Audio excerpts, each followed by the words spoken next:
दिलेल्या संख्येतील 3 या अंकाच्या स्थानिक किमतीतील फरक किती? आता एक गोष्ट लक्षात घ्या, इथे अंकांच्या, आता 3 हा अंक असता तर अंक सांगितलं असतं, अंकांच्या म्हणजे 3 हा 1 पेक्षा जास्त वेळेस आलेला आहे, हे तर पहिलं क्लिअर आहे. आता फरक काढायचा असेल म्हणजे एका अंकामध्ये तर फरक निघत नाही, तिथे जास्त अंक असतात म्हणून फरक निघतो.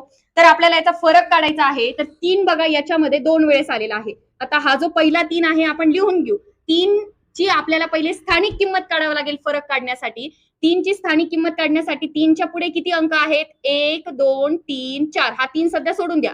या 3 च्या पुढे 1, 2, 3, 4 असल्यामुळे इथं 4 शून्य देऊन टाकायचे. ही झाली याची स्थानिक किंमत. आता हा जो दुसरा 3 आहे तो इथे लिहून टाकायचा आणि त्याची पण स्थानिक किंमत काढायची. या 3 पुढे 1, 2 अंक असल्यामुळे 2 शून्य देऊन टाकायचे. आता याचा फरक काढायचा आहे आपल्याला म्हणून इथे मायनस द्यायचं. फरक म्हणजे मायनस. 30,000 मधून 300 गेले तर किती राहतात? 29,700 राहतात, जो की आपला इथे फायनल फरक मिळालेला आहे.